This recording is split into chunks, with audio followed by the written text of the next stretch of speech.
BRS के कारगुजार सदर के तारक रामाराव ने इतवार को तेलंगाना के चीफ मिनिस्टर रेवंत रेड्डी पर सख्त हमला करते हुए इल्जाम लगाया कि रियासत ने एक धोखेबाज लीडर पर भरोसा करने की भारी कीमत अदा की है।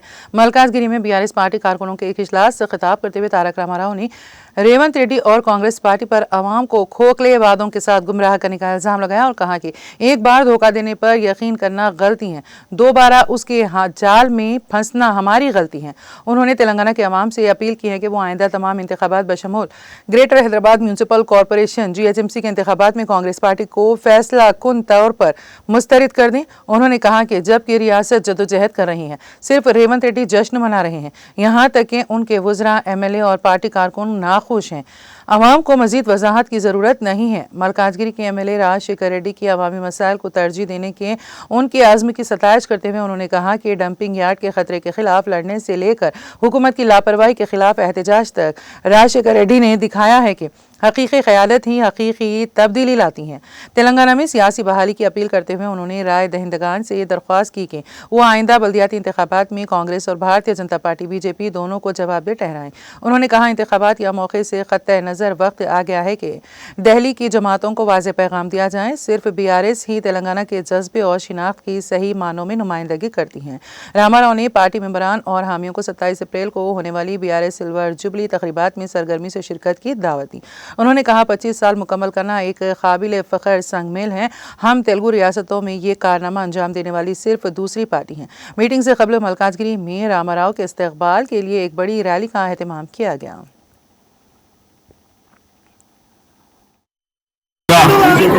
అదేవిధంగా బీజేపీ నుండి కూడా చాలా మంది సోదరులు చేరుకున్న సందర్భంగా ఈ కార్యక్రమాన్ని ఇక్కడ ఏర్పాటు చేసిన మా సోదరుడు మల్కాజ్గిరి శాసనసభ్యుడు మరి రాజశేఖర్ రెడ్డి గారికి, గౌరవనీయులు మేడ్చల్ జిల్లా పార్టీ అధ్యక్షులు, అదేవిధంగా శాసన మండలి సభ్యులు గౌరవనీయులైన శ్రీ షంబీపూర్ రాజు గారు, మల్కాజ్గిరి పార్లమెంటు నియోజకవర్గ ఇన్ఛార్జ్ సోదరులు పెద్దలు రాగిడి లక్ష్మారెడ్డి గారు, గౌరవనీయులు సీనియర్ నాయకులు మరి మల్కాజ్గిరిలో MLA గారితో సమన్వయం చేసుకుంటూ బ్రహ్మాండంగా పనిచేస్తున్న సోదరుడు నందికంటి శ్రీధర్ గారు, గౌరవనీయులైన కార్పొరేటర్లు సోదరి శ్రీమతి సునీత రాము యాదవ్ గారు, అదేవిధంగా గౌరవనీయులైన సోదరి మన కార్పొరేటర్ శ్రీమతి విజయశాంతి శ్రీనివాస్ రెడ్డి గారు, అదేవిధంగా సోదరి సబితా కిషోర్ గారు, మాజీ కార్పొరేటర్లు సోదరులు మన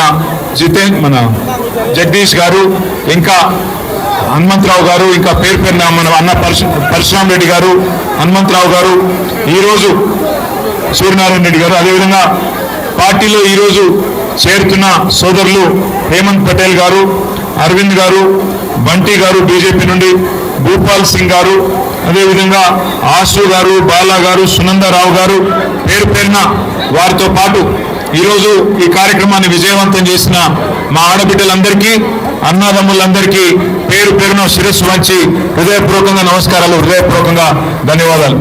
ముఖ్యంగా మా ఆడబిడ్డలు పెద్ద ఎత్తున ఈ ఎర్రటి ఎండలో కూడా వచ్చినందుకు మరి కేసీఆర్ గారికి మీ ఆశీర్వాదాన్ని ఇస్తున్నందుకు హృదయపూర్వకంగా మీ అందరికీ నా ధన్యవాదాలు తెలియజేస్తా ఉన్నాను.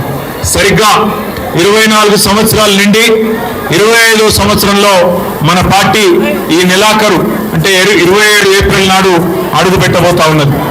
24 ఏళ్ళ నుండి 25వ ఏటికి రావడం అంటే చిన్న విషయం కాదు. ఎందుకంటే మన తెలుగు రాష్ట్రాల్లో ఒకనాడు ఆంధ్రప్రదేశ్గా ఉన్నాం, ఈరోజు తెలంగాణ ఆంధ్రప్రదేశ్గా వేరుపడ్డా. ఈ 76 సంవత్సరాలలో స్వాతంత్రం వచ్చిన తర్వాత చాలా రాజకీయ పార్టీలు పుట్టినాయి, కానీ ఏవి కూడా విజయవంతంగా నిలదొక్కున్న పరిస్థితి లేదు. రెండు పార్టీలు, ఒకటి ఆనాడు స్వర్గీయ ఎన్టీ రామారావు గారు స్థాపించిన తెలుగుదేశం పార్టీ ఒకటైతే, ఈరోజు రెండవది తెలంగాణ ఆత్మగౌరవ బావుటాను హిమాలయాల స్థాయికి ఎగురవేసి తెలంగాణ రాష్ట్రాన్ని సాధించి మనందరి కలను నెరవేర్చిన కేసీఆర్ గారి నాయకత్వంలోని మన గులాబీ జెండా మన BRS పార్టీ అనే మాట నేను మీకు విజ్ఞప్తి చేస్తా ఉన్నాను. 24 ఏళ్ళ నుండి 25 ఏట అడుగు పెడుతున్న ఈ సందర్భంగా మీ అందరితో ప్రార్థించేది ఒకటే, రెండు ఢిల్లీ పార్టీలు ఒకటే, కాంగ్రెస్ కానీ BJP కానీ వాళ్ళ వైఖరి వాళ్ళ ఆలోచన ఒకటే. వాళ్ళకు కావాల్సింది ఢిల్లీకి మూటలు పంపేటోళ్ళు, ఇక్కడ మన ప్రజలను అవసరమైతే నష్టం చేసినా సరే ఢిల్లీకి మాత్రం మూటలు పంపి సీట్లు కాపాడుకునేటోళ్ళు మాత్రమే వాళ్ళకి కావాలి. ఒకసారి ఆలోచించండి, ఎట్లున్నా తెలంగాణ ఎట్లయింది. మీరు మల్కాజ్గిరిలో అదేవిధంగా హైదరాబాద్లో బ్రహ్మాండంగా మీరు కేసీఆర్ గారి నాయకత్వానికి మీరు ఆశీర్వాదం ఇచ్చినారు. హైదరాబాద్లో ఒక్క సీటు కూడా మీరు కాంగ్రెస్ పార్టీకి ఇవ్వకుండా బ్రహ్మాండంగా మొత్తం సీట్లన్నీ కూడా కేసీఆర్ గారికే, ఆయన ముఖ్యమంత్రి కావాలని చెప్పి మీరందరూ హైదరాబాద్లో గెలుచుకున్నా దురదృష్టవశాత్తు మరి జిల్లాలలో ఏదైతే వీళ్ళు అత్యాశ పెట్టినారో, కేసీఆర్ గారు ₹1,00,000 ఇస్తే నేను దాని మీదకి వెళ్ళి తులం బంగారం ఇస్తా అని, కేసీఆర్ 10,000 ఇస్తే నేను 15,000 ఇస్తానని, కేసీఆర్ 2,000 పెన్షన్ ఇస్తే నేను 4,000 పెన్షన్ ఇస్తానని ఏదైతే మాయ మాటలు చెప్పినారో ఆ మాయ మాటలకు ఇవాళ మోసం జరిగి ఇవాళ రాష్ట్రం మొత్తంలో అందరూ బాధపడతా ఉన్నారు. రాష్ట్రంలో ఇవాళ ఎవరన్నొక్కరు సంతోషంగా ఉన్నారంటే ఒకే ఒక్కడు రేవంత్ రెడ్డి తప్ప ఎవరు సంతోషంగా లేరు. ఆఖరికి ఆయన మంత్రివర్గంలో ఉండే మంత్రులు, ఆయన కింద పనిచేసే ఎమ్మెల్యేలు కూడా సంతోషంగా లేరు, బాధపడతా ఉన్నారు. అందుకే నేను మిమ్మల్ని అందరినీ కోరేది ఒకటే, ఒకసారి మోసపోతే ఒక వ్యక్తి చేతుల్లో ఒకసారి మోసపోతే తప్పు మనదైతుంది, వాళ్ళదైతుంది.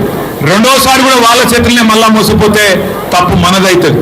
కాబట్టి జాగ్రత్తగా మనందరం కూడా భవిష్యత్తులో అది GHMC ఎన్నిక వచ్చినా, శాసనసభకు ఎన్నికలు వచ్చినా, పార్లమెంటుకు వచ్చినా ఖచ్చితంగా మన తెలంగాణకు శ్రీరామ రక్ష కేసీఆర్ గారి నాయకత్వం, ఈ గులాబీ జెండా అనే విషయాన్ని గుర్తుపెట్టుకొని అందరం కూడా ఏకోన్ముఖంగా కదులుదాం.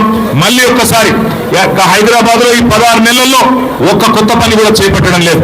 మీ ఎమ్మెల్యే గారు కూడా బాగా కష్టపడుతున్నారు, బాగా తిరుగుతున్నారు. ఎక్కడికక్కడ మల్కాజ్గిరిలో అన్ని గల్లీలలో ఎక్కడ సమస్య ఉంటే అక్కడ నేనున్నా అంటూ మరి రాజశేఖర రెడ్డి గారు తిరుగుతూ ఉన్నారు. చివరికి ఒక రోజు నేను అడిగిన రాజశేఖర్ని, ఎందుకంటే పోయి మోడీలో కూర్చున్నావు అంటే ఏం చేయాలన్నా మరి అక్కడ వాళ్ళు పూడిక తీయమంటే తీస్తలేరు, కాంగ్రెస్ ప్రభుత్వం వచ్చినాక అధ్వానం అయిపోయింది పరిస్థితి, అందుకే నిరసన చెప్పడానికి మోడీలో దిగి కూర్చున్నా అని చెప్పింది. మొన్న ఈ మధ్యన ఒక దగ్గర శ్మశాన వాటికను కూడా వాళ్ళు కబ్జా పెట్టి అక్కడ డంప్ యార్డ్గా దాన్ని తయారు చేసే ప్రయత్నం చేస్తుంటే అక్కడ కూడా పోయి ఆ డంప్ యార్డ్లో చెత్త కుప్పం మీద అక్కడనే కూర్చొని నిరసన చెప్పి మీరు చేస్తున్న తప్పు అని చెప్పి ఇవాళ మీ ఎమ్మెల్యే గారు మీకోసం కష్టపడతా ఉన్నారు. మంచి ఎమ్మెల్యేలను గెలిపించుకుంటే, మంచి నాయకుడిని గెలిపించుకుంటే మనకు కూడా మంచి జరుగుతుంది. అదే రేవంత్ రెడ్డి లాంటి మోసగాళ్ళని గెలిపించుకుంటే తులం బంగారము రాదు, మీకు గోల్డ్ కాదు రోల్డ్ గోల్డ్ కూడా రాదు అక్కడికి. అందుకే నేను మీ అందరినీ కోరేది, సందర్భం ఏదైనా అటు బీజేపీకి ఇటు కాంగ్రెస్కు కర్రుగాల్చి వాత పెట్టాలి. ఎన్నటికైనా మనోళ్లకు మన మీద ఉండే ప్రేమ ఢిల్లీ పార్టీలకు ఉండదు. కేసీఆర్ గారికి ఉండే కడుపు నొప్పి, కేసీఆర్ గారికి ఉండే ప్రేమ తెలంగాణ మీద ఎన్నడన్నా బీజేపీ వాళ్ళకో కాంగ్రెస్ వాళ్ళకో ఢిల్లీ పార్టీలకో ఉంటుందా మీరు ఆలోచన చేయాలి.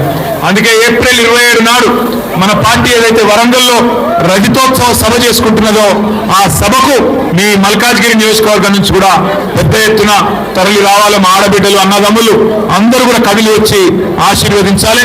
మరి ఈ పార్టీలో చేరుతున్న హేమంత్, అదేవిధంగా అరవింద్ గారు, బంటి గారు, వారందరికీ కూడా స్వాగతం చెప్తూ పేరు పేరున మళ్ళొకసారి మీ అందరికీ మీరు ఈరోజు ఇచ్చిన ఉత్సాహానికి హృదయపూర్వకంగా నమస్కారం.